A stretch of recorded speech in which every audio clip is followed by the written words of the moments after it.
34 degrés ressentis à Cotonou et environ. Mesdames et messieurs, bonjour. Le registre d'enregistrement des dossiers pour les communales de 2026 est ouvert à la Commission électorale nationale autonome. Il va rester ouvert jusqu'au 28 octobre prochain.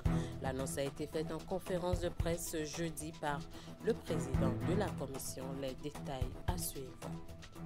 Suivez également dans ce journal la réaction d'un des avocats du parti Les Démocrates à l'issue du verdict de la Cour constitutionnelle dans l'affaire opposant le parti à l'un de ses membres en la personne de M. Michel Sodjinou. Et puis le réseau GSM Celtis Bénin célèbre son initiative Celtis Business, une célébration marquée par la tenue de l'édition 2025 de cette initiative qui se veut un espace d'échange entre les responsables du réseau, les entreprises, les organismes et les structures d'État. Les précisions à suivre. À nouveau, bonjour. C'est parti pour le dépôt de dossier de participation aux élections communales de janvier 2026. La Sénat lance l'opération d'enregistrement des dossiers de déclaration de candidature dès aujourd'hui à 8 h et ce pour 5 jours. Mardi prochain, donc le 28 octobre, cette phase du processus menant à ces élections de proximité va se refermer à minuit. La Commission électorale nationale autonome rassure les responsables des partis politiques des dispositions prises pour le déroulement. Le président de l'institution les appelle aussi au sens élevé de responsabilité. Une plateforme numérique est mise à disposition pour les accompagner dans la constitution des dossiers pour la conformité aux exigences légales. On écoute un bout de l'adresse de lancement de l'opération délivrée ici par Sakalafia. Ces élections se construisent dès cette étape de présentation des dossiers de candidature. Mesdames et messieurs les responsables des partis politiques, outre les 8 pièces habituellement requises pour la déclaration des candidatures, une exigence du code électoral impose à tous les partis politiques de présenter des candidats dans toutes les circonscriptions électorales. Autrement dit, une liste de candidatures doit être constituée pour les 546 arrondissements de notre pays, soit un total de 3 630 candidats titulaires et suppléants par parti politique. La conséquence de cette disposition est claire. L'absence du nombre requis de candidats sur une liste entraînera de fait son rejet par la Sénat sans aucune possibilité de la compléter ultérieurement. Je recommande donc fortement aux partis politiques de procéder aux vérifications nécessaires avant de se présenter devant les agents d'enregistrement de la Sénat. C'est fort de ces constats et dans le souci d'accompagner les partis politiques que la Sénat a conçu et mis à votre disposition une plateforme informatique pour un établissement rapide et efficace de la liste des candidats. J'ai bon espoir que chaque parti politique en fera un usage judicieux et sera prêt pour l'enregistrement de sa déclaration de candidature à partir du vendredi 24 octobre 2025 et jusqu'au mardi 28 octobre 2025, dernier délai. Pour le bon déroulement des opérations, j'invite instamment les partis politiques à ne pas attendre le dernier jour ni le dernier moment pour se présenter à la Sénat. De la Sénat, on se rend à la Cour constitutionnelle où la sentence après le recours du parti Les Démocrates concernant l'affaire Sodjinou est tombée.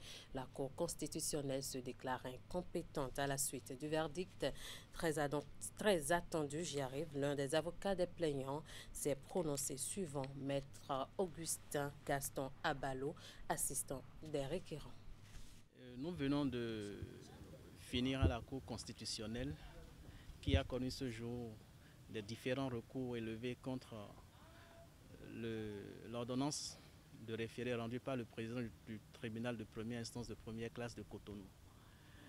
Et la Cour, après avoir examiné les 5 recours soumis à son attention, a retenu tout à l'heure dans sa décision, notamment le dispositif, qu'elle se déclare incompétente en l'état. Je suis aussi surpris,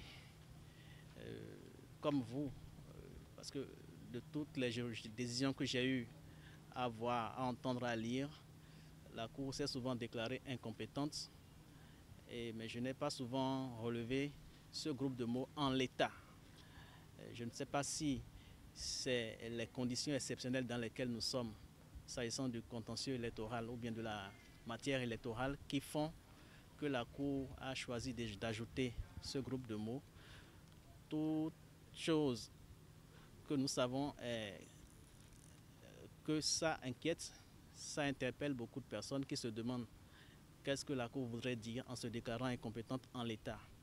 Nous, en ce qui nous concerne, on retient que c'est une décision de la Cour constitutionnelle qui est insusceptible de recours, et nous attendons surtout de lire la décision pour comprendre les motivations qui ont conduit la Cour à se déclarer incompétente en l'état.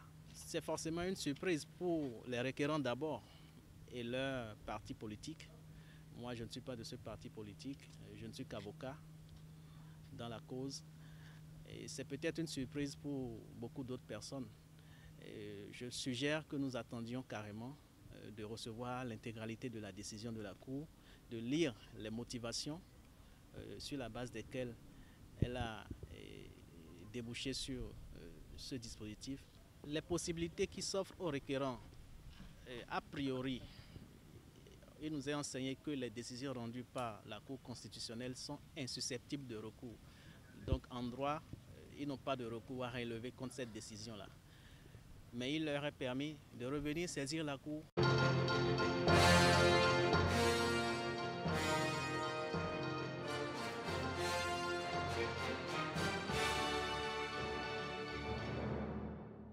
Dans la suite de cette édition, la pollution et la forte minéralisation des eaux souterraines au cœur d'un atelier de 3 jours à Cotonou. Ce cadre d'échange rassemble autour de la question les membres des pays bénéficiaires du projet NB-ITAS. Le but est de déterminer de nouvelles approches de solutions pour mieux conserver les eaux souterraines qui assurent la survie de millions de personnes et soutiennent l'agriculture, l'élevage et les activités économiques. Ouvert mercredi 22 octobre 2025, les travaux prennent fin ce vendredi. Voici le résumé de la cérémonie d'ouverture des travaux. Cette rencontre des membres des pays bénéficiaires du projet NB-ITAS se focalise sur une question urgente, la pollution et la forte minéralisation des eaux souterraines. Les participants sont appelés à échanger autour des acquis du projet. Les discussions qui se tiendront ici contribueront donc à renforcer la gouvernance concertée du système NB-ITAS et à préparer les futures étapes de coopération entre nos pays. Améliorer la gestion, la gouvernance, la conservation et la protection des ressources en eau. Ainsi se résument les objectifs principaux du projet NB-ITAS. Il s'étend à la fois sur le bassin du fleuve Niger et le système aquifère.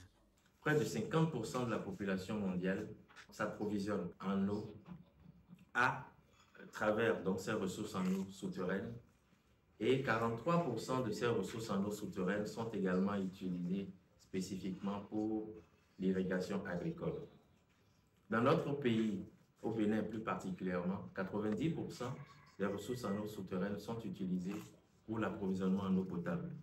Donc c'est dire l'importance de toutes ces ressources en eau souterraine et aujourd'hui la pertinence d'une meilleure protection et d'une meilleure gestion de ces ressources.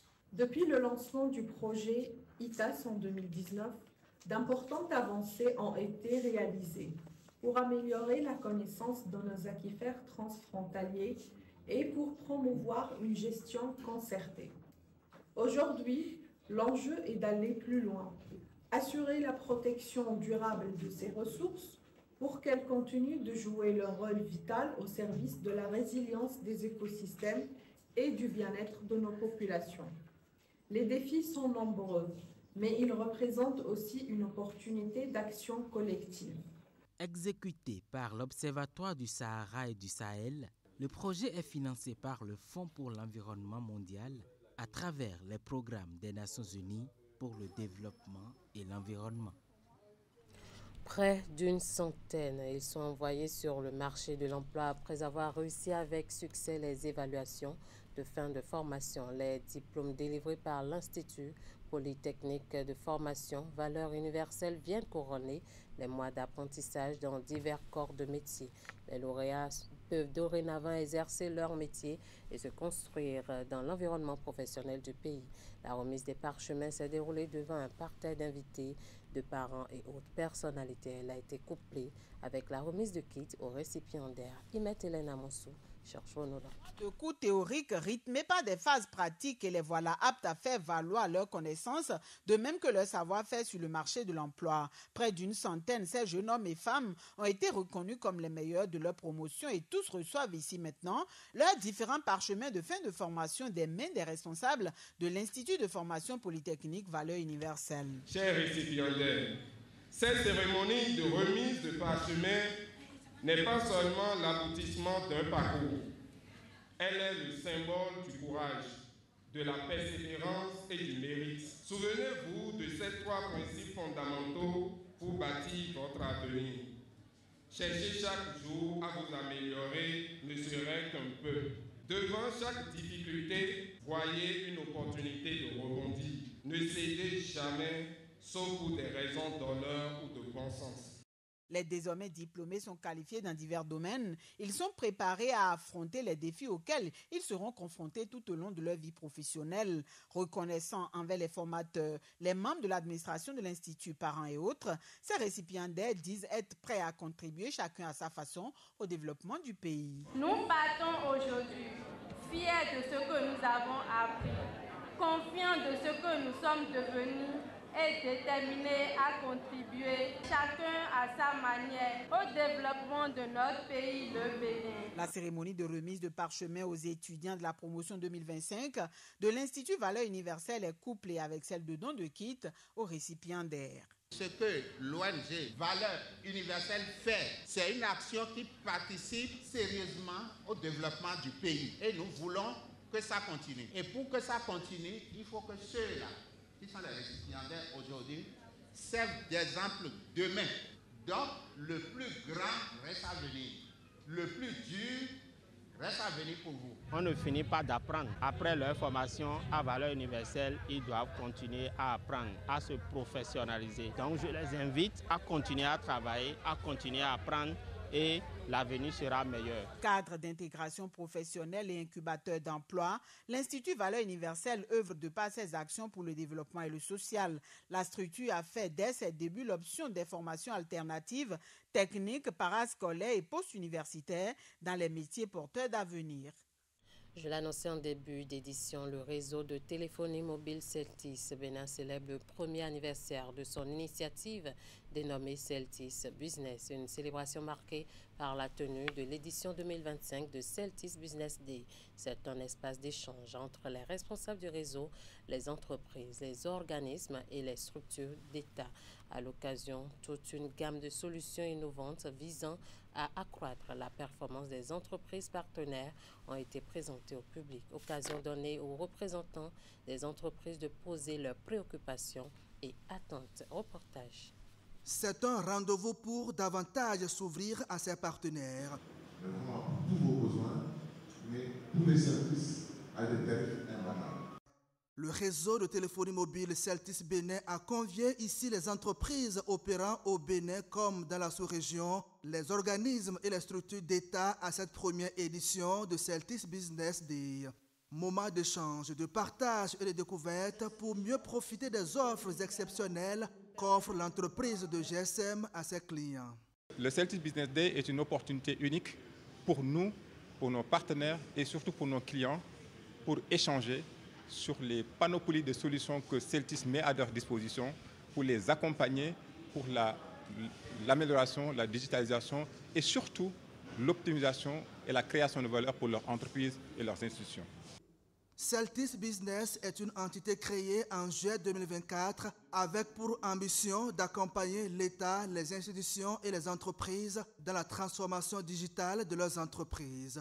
À travers cette initiative, Celtis Bénin propose une gamme de solutions inédites et innovantes à ses clients afin de leur permettre de disposer d'Internet de qualité et à moindre coût. Sinon, il y a quand même de nombreux services qui peuvent aujourd'hui capter l'attention et de l'administration du secteur administratif, du secteur public que du secteur privé. Aujourd'hui, j'ai eu aussi l'occasion de découvrir de nouvelles offres. Les offres pour entreprises avec le VPN en même temps là-dessus, par exemple, c'est quelque chose que beaucoup de gens ne savent pas et qui va beaucoup résoudre des problématiques que les entreprises ont. Alors au niveau de la téléphonie aussi, ils ont des offres qui permettent de vraiment sécuriser le budget des entreprises. Connecter, innover et performer, c'est ce que propose Celtis Bénin à ses clients et partenaires. Celtis Business Day est aussi du B2B et des panels de discussion. Avec des formules prépayées et post-payées laissées au choix du client, Celtis Bénin couvre toute la chaîne de valeur avec ses solutions de connectivité, câblage, réseau, Wi-Fi, collaboration, cybersécurité et autres.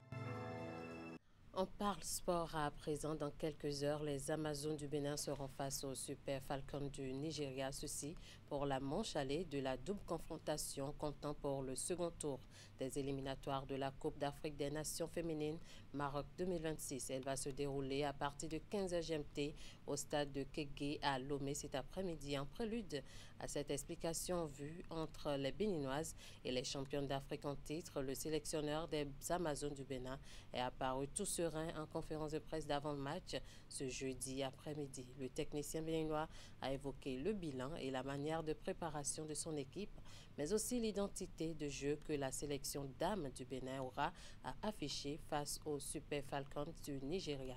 On écoute ici Abdoulaye Ouzero.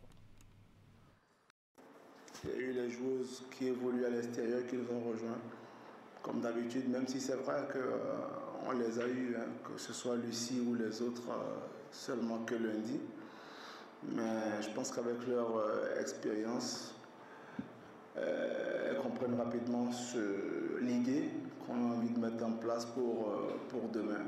Donc les filles du championnat, elles ont eu la chance de découvrir cela depuis quand même 2 semaines, et Lucie et toutes les autres depuis seulement lundi, et je pense que voilà, ça devrait suffire pour déjà emmagasiner beaucoup de confiance, parce que comme elle a dit tout à l'heure, on sait qui est le Nigeria, et nous par rapport au Nigeria, là où nous nous situons.